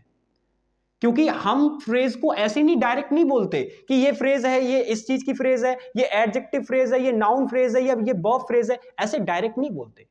फ्रेज को बताने के लिए हमें मेरे भाई उसका काम देखना पड़ता है कि वो वहां पर किस चीज का काम कर रही है। तो आप अगर नोटिस करोगे यहां पर ये जो भी फ्रेज आएगी अगर कभी भी, तो वो मेरे भाई अपने आप में एडजेक्टिव का काम करेगी, और एडजेक्टिव का काम करेगी तो मेरे भाई वो क्या कहलाएगी, एडजेक्टिव फ्रेज कहलाएगी। जैसा काम वैसा नाम, बस ये चीज आपको ध्यान रखनी है। तो लिंकिंग वर्ब का ये छोटा सा कॉन्सेप्ट समझ गए कि भाई लिंकिंग वर्ब कभी भी सेंटेंस में आएगी तो वो अपने बाद अपना ऑब्जेक्ट नहीं लेती, बल्कि वो सब्जेक्ट के बारे में इंफॉर्मेशन रखती है। इंफॉर्मेशन मतलब एडजेक्टिव। अब एक सिंगल वर्ड अगर आपको दे रखा होगा तब आप बोल दोगे एडजेक्टिव है, और एक फ्रेज के रूप में अगर आपको दे रखा होगा तो आप बोलोगे कि वो एडजेक्टिव फ्रेज है। दूसरी चीज मैं आपको बता दूं, यही चीज मेरे भाई अपने आप में सब्जेक्ट के बारे में कॉम्प्लीमेंट भी कहलाती है, जिसको हम सब्जेक्ट कॉम्प्लीमेंट कहते हैं। कॉम्प्लीमेंट दो प्रकार के होते हैं, एक तो सब्जेक्ट कॉम्प्लीमेंट और एक ऑब्जेक्ट कॉम्प्लीमेंट। सब्जेक्ट के बारे में जब कोई चीज कंप्लीट कर रही होगी सब्जेक्ट को, तो वो सब्जेक्ट कॉम्प्लीमेंट। लेकिन जब बात मेरे भाई ऑब्जेक्ट को लेकर हो रही होगी, यानी ऑब्जेक्ट को अगर कोई चीज कंप्लीट कर रही होगी, तो वो ऑब्जेक्ट कॉम्प्लीमेंट हो जाएगा। ठीक है, ये चीज भी आपको ध्यान रखनी है। और कॉम्प्लीमेंट आप जानते ही हो, नाउन, प्रोनाउन, एडजेक्टिव, यही चीजें होती हैं बस। तो ये बेसिक सा कॉन्सेप्ट था, इसको आपको ध्यान रखना है। तो जैसे अगर मैं आपके एग्जाम्पल की बात करूं तो मैंने लिखा आई एम अ टीचर। अब आप मुझे बताओ, इसमें मैंने ये चीज लिखी आई एम अ टीचर, तो यहां पे ये क्या है अपने आप में, तो आप नोटिस करो। आप नोटिस करोगे तो आपको पता चलेगा आई सब्जेक्ट है, एम यहां पे एक वर्ब है, और अ टीचर आप कहोगे कि उसका ऑब्जेक्ट है। लेकिन मैं कह दूंगा कि भाई अगर आपने ये कह दिया कि ये इसका ऑब्जेक्ट है तो आपसे बड़ा फिर मूर्ख नहीं है कोई भाई। अभी आपको पीछे समझा के आया लिंकिंग वर्ब के अंदर कि भाई ऑब्जेक्ट नहीं होता लिंकिंग वर्ब में, तो ये ऑब्जेक्ट नहीं है, ये सब्जेक्ट के बारे में इंफॉर्मेशन है। आप मुझे देखकर बताओ, ये कह रहा है कि आई एम, तो मेरे भाई क्या ये आई के बारे में इंफॉर्मेशन नहीं है कि आई कौन है, एक टीचर है, तो ये आई के बारे में इंफॉर्मेशन है, तो ये ऑब्जेक्ट नहीं है, ये मेरे भाई एडजेक्टिव है। लेकिन आप नोटिस करो, क्या ये सीधे सीधे एडजेक्टिव है? आप मुझे बताओ, क्या ये सीधे सीधे एडजेक्टिव है? तो आप कहेंगे नहीं भैया जी, सीधे सीधे तो एडजेक्टिव नहीं है। आप देखो इसके अंदर ये आर्टिकल दे रखा है और आर्टिकल के तुरंत बाद नाउन आता है मोस्ट ऑफ केसेस में। तो मेरे भाई ये तो आर्टिकल प्लस नाउन दे रखा है। क्या दे रखा है? Article plus noun. अब आप देखो इस फ्रेज को वैसे कायदे में लीड कौन कर रहा है? नाउन। तो वैसे तो नाउन फ्रेज होनी चाहिए थी, नहीं, आप काम से डिसाइड करेंगे कि वो कौन सी फ्रेज होगी। अब इसके अंदर देखो, एक वर्ड आपका आर्टिकल हो गया और दूसरा वर्ड आपका नाउन हो गया। मैंने क्या बताया था बेसिक में, जो वर्ड्स का ग्रुप होता है तो मेरे भाई उसी को क्या कहा जाता है? फ्रेज कहा जाता है। दो फ्रेजेस मिलके आपस में, एक से ज्यादा फ्रेज मिलके क्या बनाती हैं? स्टेटमेंट बनाती हैं, और स्टेटमेंट मिलके क्या बना देते हैं? पैसेज बना देते हैं। तो मेरे भाई आप मुझे बताओ, ये दो वर्ड हैं, एक से ज्यादा वर्ड हैं, जब ये दोनों जुड़ जाएंगे तो फ्रेज बन जाएगी। तो यहां पे नाउन फ्रेज मत बोलना इसको, ये यहां पे जो काम करेगी तो ये नाउन फ्रेज नहीं है, क्योंकि ये नाउन का तो काम ही नहीं कर रही यहाँ पे। अगर सब्जेक्ट ऑब्जेक्ट का काम कर रही होती तभी तो हम इसको कहते, बट ये तो सब्जेक्ट के बारे में इंफॉर्मेशन है, तो ये एडजेक्टिव का काम कर रही है। इसीलिए ये जो फ्रेज बन के यहाँ तैयार हुई है ये अपने आप में मेरे भाई क्या है, एडजेक्टिव फ्रेज है। तो अगर पार्ट्स ऑफ स्पीच आइडेंटिफिकेशन में क्वेश्चन पूछ लेता और इसको अंडरलाइन कर देता और आपसे पूछ लेता बताओ which type of phrase is this, तो आप क्या कहते, एडजेक्टिव फ्रेज। बट ऑप्शन में आपको नाउन फ्रेज भी देता और कई सारे बच्चे लगा के आते नाउन फ्रेज, बट वो गलत हो जाएगा क्योंकि ये ऑब्जेक्ट नहीं है, ये इसके बारे में इंफॉर्मेशन है। और यहां पे एम क्या है, लिंकिंग वर्ब। ठीक है भाई, तो ये चीज आपको दिमाग में रखनी है। छोटा सा कॉन्सेप्ट था, मुझे बताना था इसको, तो मैंने आप लोगों के सामने डिस्कस कर दिया है। बस इतनी बातें जितनी मैंने बताई हैं लिंकिंग वर्ब में, अगर आपको इतनी ध्यान रहती हैं तो बहुत है मेरे भाई, इससे ज्यादा आपको नहीं समझना है, इतना बहुत है, इतनी ही चीजें आपको ध्यान रखनी है। और बाकी अगर आप नॉर्मल चाहते हो कि भैया बर्ड वाला भी बता दो, तो लो बर्ड वाला भी बता देते हैं। जैसे मैंने लिख दिया सी इज ब्यूटीफुल। अब इसमें आप नोटिस करो सी आपका सब्जेक्ट हो गया, इज आपकी लिंकिंग वर्ब हो गई। तो आगे आप नोटिस करो इस सी के बारे में इंफॉर्मेशन ही तो है, और इंफॉर्मेशन दे कौन रहा है, ब्यूटीफुल। और आप अच्छी तरीके से जानते हैं ब्यूटीफुल एक ऐसा वर्ड है जो किसी पर्सन की क्वालिटी को बताता है। तो भाई ये तो आपका कौन सा एडजेक्टिव हो गया, एक वर्ड आपको बताया था ना डिस्क्रिप्टिव एडजेक्टिव, तो ये बता ही तो रहा है इसके बारे में, तो ये डिस्क्रिप्टिव एडजेक्टिव है। तो यहां पे ये क्या हो जाएगा, सीधे सीधे एडजेक्टिव हो जाएगा। तो यहां पे ये फ्रेज नहीं है, ये केवल एडजेक्टिव है, क्योंकि एक ही वर्ड है इकलौता। तो मैंने कहा था जब एक वर्ड होगा तो हम नॉर्मल एडजेक्टिव बोल देंगे और फ्रेज होगा तो हम एडजेक्टिव फ्रेज बोल देंगे। तो यहां पे ये एक ही वर्ड है। तो सी इज ब्यूटीफुल में ब्यूटीफुल क्या है, एडजेक्टिव, इज आपकी लिंकिंग वर्ब है और सी उसका सब्जेक्ट है। तो बढ़िया तरीके से आई होप कि आज का सेशन आपको पसंद आया होगा, और इसके अंदर हमने पहला पार्ट जो प्राइमरी वर्ब्स का पार्ट होता है वो हमने कंप्लीट कर लिया है। अब हम नेक्स्ट क्लास के अंदर मेरे भाई आगे बढ़ेंगे और चीजों को सीखेंगे। तो मिलते हैं आप लोगों से अगली क्लास में, तब तक के लिए बाय बाय, टेक केयर, जय हिंद प्यारे भाई। मिलते रहिएगा, बढ़िया तरीके से चीजों को समझते रहिएगा और ऐसे ही बढ़िया तरीके से चीजों को पढ़िए और अच्छी तरीके से आप मेरे भाई बहुत बेहतरीन स्कोर करेंगे। 2025 में आपका कोई भी एग्जाम हो आप बहुत बढ़िया तरीके से उसको करके आएंगे। इंग्लिश में आपको प्रॉब्लम नहीं होगी, ये बात तय है। तो चलिए मिलते हैं आप लोगों से कल की क्लास में, तब तक के लिए बाय बाय, टेक केयर, जय हिंद।